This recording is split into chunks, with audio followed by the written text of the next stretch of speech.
Hi guys, welcome back to the Drive Life channel. Today's video, I'm headed over to Key Price Volvo to do another mega review on one of their cars, but the road I was going to take was shut. It's had an extra sort of half an hour, 40 minutes onto the drive, so I thought, why not make the most of a bad situation. We've got a lovely road to drive here. We're going to do some advanced driving in the Smart car. So for those of you who don't know, I've joined the IAM as a qualified advanced driver, so I'm a bit of a nerd when it comes to sort of all the theories and techniques behind driving. So we're a little practice today, because it's always good to keep yourself sharp on those sort of things. You driving the same roads every day, you really can get into the habit of just switching off while you're driving. If you hear some bottles clinking, it was Mrs. DL's beers that we bought last night and forgot to take out the car, so that's what that is. Yeah, let's get straight into it. So this obviously is technically a B road,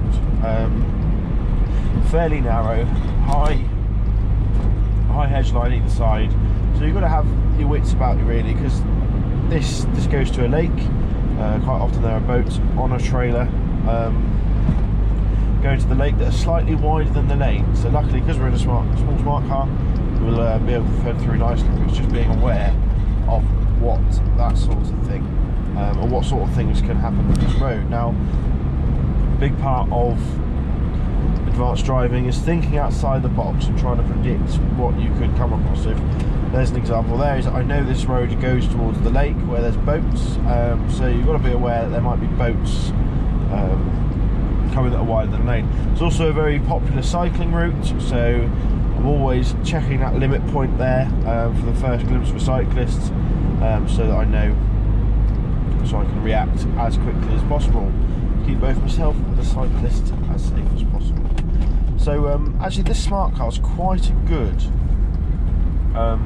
little car to practice this in, because you do need to get things right. For example, you need to get your position on the road right, you need to make sure you're getting the speed into the corners right, and that's all part of IPSCA, which is information, there's a cyclist for example, which is all the information you can see and know and applying it to the driving. You've got your position, which is your position in your lane,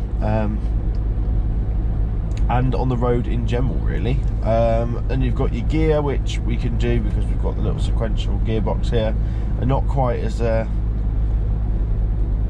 relevant as compared to a manual, because this will change down if you're in the wrong gear, but it's always useful. And then our acceleration, which is all about acceleration sense, which is where you can essentially, in most situations, use the accelerator as one pedal, or well, that doesn't make sense, does it? You can drive with just the accelerator by using undulations in the road, letting off the accelerator early and coasting. You can use your brakes far less, which is better for the car, better for the environment, because you don't get tyre and brake particulates used as much, and you also use less fuel. So it's a good technique to try and practice. But now obviously we're in an urban or a slightly more built up area, and it's a 30 zone, and one of the easiest ways to tell that you've got a 30 zone is the street lights either side. That's a big one. You don't get repeater signs in the 30 zone, so you won't be reminded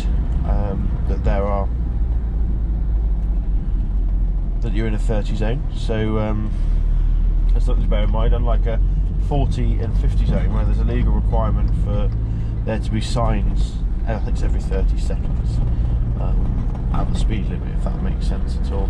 So now we've got a national speed limit sign, and we can see that the telegraph poles are going off around there, and as the road opens up, telegraph poles can be a good way of telling which way the road goes, because they tend to follow roads. If you see them going across the road as well, it's normally a good indication that there's a building nearby, and there could be a concealed driveway as well. So there's all these bits of information, that is really inform your driving. So we've got a sign here for a left-hand turn, so we know that there could be vehicles emerging from the left here, and here they are. We've also got the black and white sign there suggesting it's quite a sharp bend. We'll drop gear down now, make sure we've got the appropriate acceleration available. You're not going to accelerate quickly in this car. It's a 0.7 litre engine, but that's why you've got to get your gearing and acceleration right. It's also quite prone to understeer as the road opens up here. We've got a hidden dip, so I'm not going to offside at all, because I couldn't see that dip was clear, so I'm not going to try and cut the corner at all. So we're going to change down, get the balance right of the car, and then we just ease out of the bend. There's no braking involved there. A bit of engine braking from the changes down. As you change down into lower gears, you get the retardation on the throttle, which is essentially, you know, when you have it revving and then you let off, the car slows down quicker than if you've got it in a high gear and you're coasting. So as you can see, this road is fairly challenging. You won't want to drive it at 60 miles an hour, especially not in this thing. So 50 I think is an appropriate speed. I've lost the car behind me, but I'm not going into corners holding onto the raggedy edge. It's a nice sort of flow that you can achieve, and what I'm going to do is I'm going to change up into top gear now, save a bit of fuel, but also dull down that throttle retardation so we can coast quite nicely. And we're pretty good down to 40 miles an hour in this gear, so we'll edge just like that. And it's these undulations that can catch people out a lot, because you're so focused on going up the hill that you're trying to build up speed, and there could be a really sharp bend left. Now we've got a sign here for horses, so we've got to bear that in mind. Around any of these corners, if you can't see around, you've got to assume that there's a horse. You should always be able to stop in the distance that you can see to be clear on your side of the road. So you can't be swerving into the other side of the road. You need to be able to literally stop dead in the distance you can see to be clear. So it'll be that sort of limit point there, and as you go around the corner, that opens up. So now we've got much bigger distance that we can see to be clear. We had two signs there that were narrow road and a bendy road. Now, for those of you who don't know, the signs at the top is the hazard that's going to come first, and then we've got a driveway here, so we're just bearing in mind that there could be vehicles. Now that's in the road, so you've got to consider that there's going to be vehicles going past it as well that we couldn't see particularly. As we move around here again, notice how the telegraph poles are following the road round. So if you don't know a road, you can look ahead. I can see that there's telegraph poles over there. They're in the field because of the 3 type ones, and the road goes straight on here. And you can see trees ahead of you mean that the road is going to bend. We've got a building on the right hand side here, so we've got potential of vehicles coming onto the road from the right hand side. And it's just getting these thoughts out loud. That's why the police do it. We've got a hidden driveway there as well. Another sign for horses. Now this is yellow, so suggests that there's been some sort of serious incident on this piece of road involving horses. So, and then as you can see up here, we've again got the yellow signs. We've got a driveway there, so we just bear that in mind.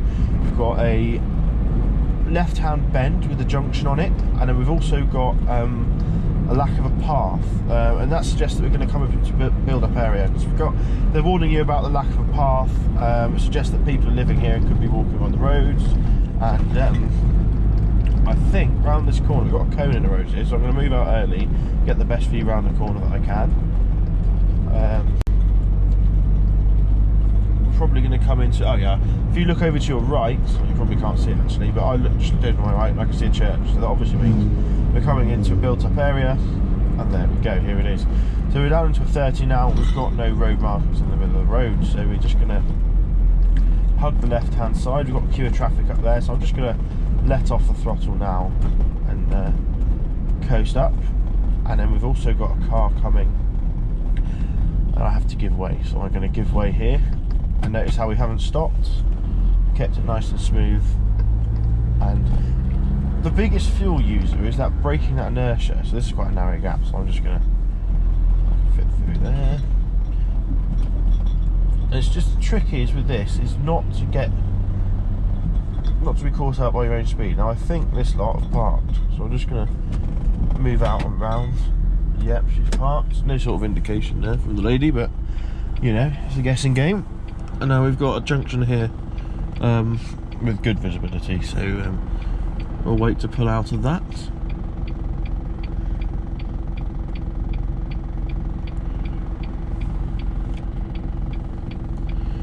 Very nice Porsche there that I've wanted to stay behind. There we go, just like that. Ease out.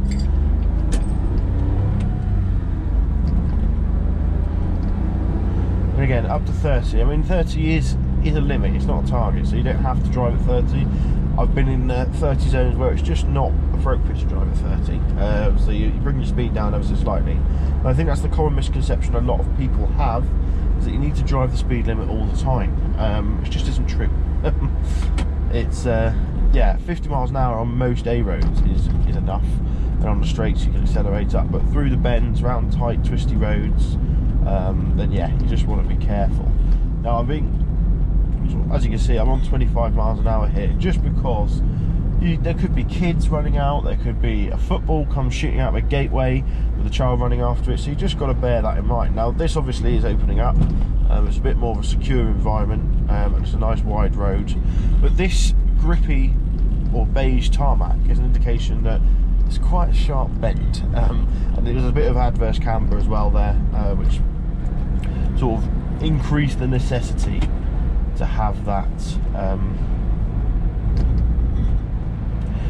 extra grip there. So good way of how you can really use all the information available to you. If you look down on my sat nav here, you can see there's a big sharp left hand bend coming up, so that's why I haven't accelerated up to the speed limit. The car behind's miles away, and what I don't want to do is have to accelerate up to speed and then slam the brakes on again.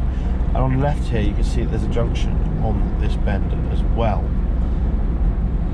So you've got your big chevron board there pointing left. Now when they've got yellow around them, like I said, it's more serious, and that Porsche was just stopped there, and I looked across the hedgerows and you can spot when a vehicle is stopped, and that's one of the biggest things a lot of people don't do, is they look at directly what's ahead of them rather than looking across hedgerows. Especially when you're coming down a hill like this, you can really get a good view of what's happening on the road ahead. So I can see that there's a bend coming up with, again, that beige tarmac here and a car coming, so you can take it nice and easily in. Got a slow warning there, and then we've also got a farm on the right hand side, and then give way, so just bear in mind that people may not be able to see us as they're pulling out of there because the verge is quite high. And now as the road opens up, again we're just checking mirrors and stuff like that. It's always good to be checking your mirrors, and then we've got an indicating junction on the left hand side here, so you can actually see that because you've got the give way marker there, and a break in the road line on my left hand side, and I was quite happy that was clear, so I didn't feel the need to move out. But if you've got a junction where you can see someone approaching, you want to be looking dead at that person to make sure they've seen you, because if they don't look, you've then got that heads up that they're not going to stop.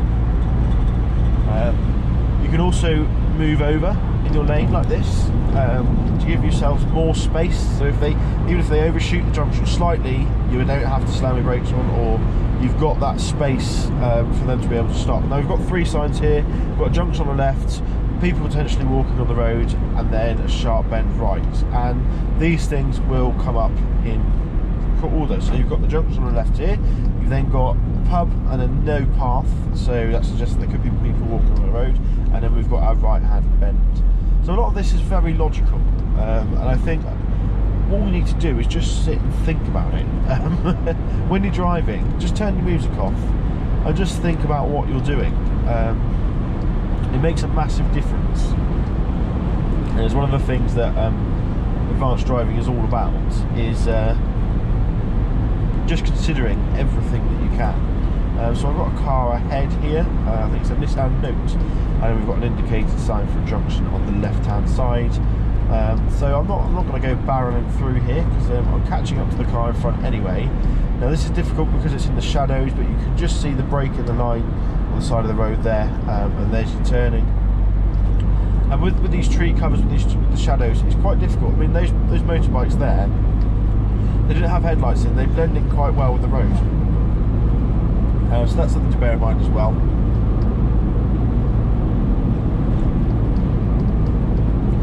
And again, we've got another left-hand junction here. You can see that there's a sign for a pub on the right-hand side, and that suggests that we've got our junction here. We've also got a vehicle stop, so we're going to give them a bit of space because they might open doors, they might do anything like that. We've got a perfectly clear bit of road ahead, moving in just before the right hand turn here, so that we don't come to blows with the traffic pulling out, because a lot of people, when they pull out, they don't look both ways. They'll just look the way that the traffic should be coming from, and they don't check to see if anyone's overtaking on the left.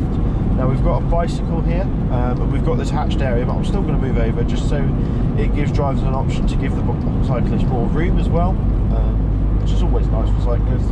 And notice how we're leaving a nice big gap to the car in front. It means that I can ease off if they're going to stop and pull in. There's quite a few nice attractions here. You've got the Glenusk Estate there, and also they may need to stop for any reason, or something might pull out, or they might let something out. You've just got lots of options if you've got more time. So this is the lovely road coming into Abergavenny. We're going to be picking up the new Volvo V60 Cross Country, which I'm really looking forward to because they're a lovely, lovely car. So here we are again. We've got police on the left. So this is the road that I'd have liked to have come out on, but unfortunately someone's had an accident on that road, and it's quite a big stretch of road they've shut. So it must be reasonably serious crash. So again, we've got trees in front of us. We can clearly see that the road's going around to the right. Sorry, the left.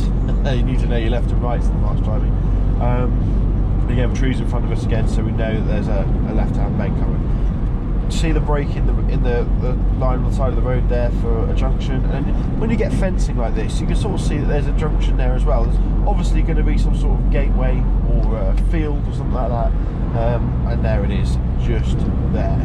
Now the goal with advanced driving, you can't foresee everything. There's stuff that happens on the roads that no one can see coming, but as long as you're prepared for most things, you're going to be really sort of in a much better position.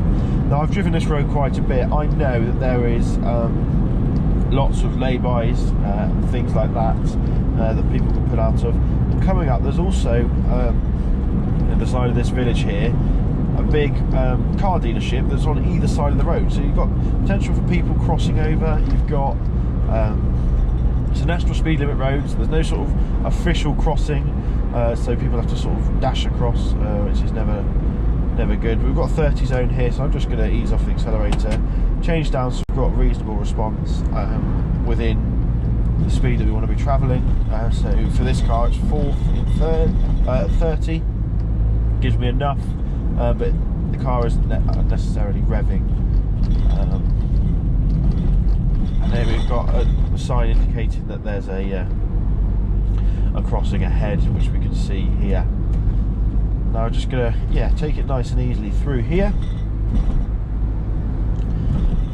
because it's a fairly tight, narrow place again. A lot of these Welsh villages, sort of medieval origins and things like that, the roads are built for cart tracks, horses and carts, not cars.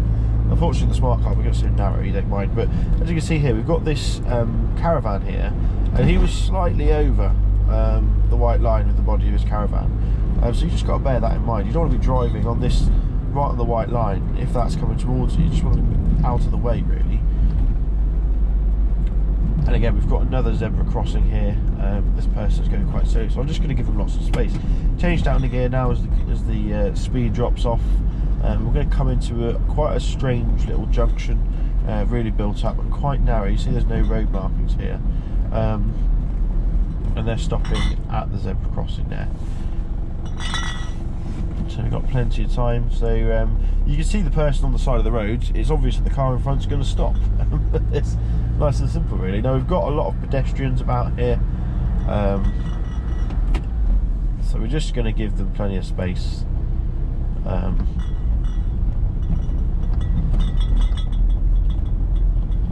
Like so, the thing is, children, whenever there's people, there's always a child, and you don't really want to not be able to stop when a child. Now, we've got an elderly gentleman here. They hadn't seen him coming, but they can just ease off and let him get about his daily business. Also got a vehicle indicating right, and they're going to cross the path there. Just going to accelerate back up to 30 as the road opens out. We've got a bit more protection from pedestrians with nice wide pathways, no parked vehicles, etc. And then you can see here that we've got the 60 mile/hour signs, and looking down the road you can see there's a nice big open road. We've got a right hand turn indicated on the left hand side with a sign there, but you can see that there's nothing in it at the moment, so I'm quite happy to accelerate up to the speed limit. We've also got a bus stop on the left, and there we go, we're quite happy up to the speed limit. Up into top gear and cruise on our merry way. Now this appears to be a cow sign, so the cows on the road, which suggests that if there's possibility of cows on the road, there are farmers' fields with hidden gateways. Just bear that in mind. There's one on the left hand side and the right hand side right on the queue, but this is a nice open road. You can see a long way. You can see we've got a sign on the right hand side indicating a left hand turn in a second, and there you go, there's the building, there's the turning. So it's all just these little cues that are constantly given to you while you're driving, just how to use those effectively. Now the car in front's braking and the right indicators come on, so I'm just going to ease off. I can see that there's a car coming, but they've turned across in front of that with plenty of time, so there's no need to brake there. We can just ease off. We've left ourselves enough room to react, and yeah, it's smoother for everyone, smoother for us, smoother for the cars behind, less likely to cause a traffic jam. And here we are, we're coming to the 30 in a second, 200 yards into the 30 zone.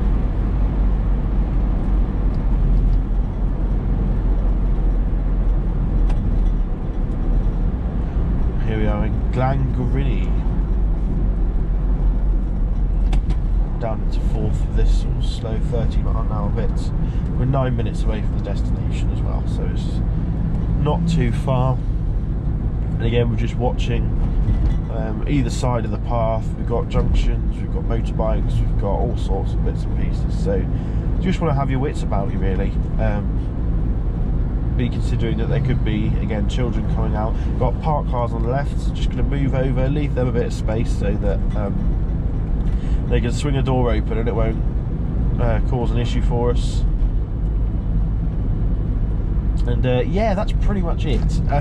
It's just using your brain, really analysing everything that you can see, thinking about what could happen, having a little game plan as well for if it does happen, and that is the basics of advanced driving really. So thanks for watching. Don't forget to like, comment and subscribe. If you'd like to know more about the IAM, I'll stick a link in the description below to their website, and yeah, I'll see you in the next video.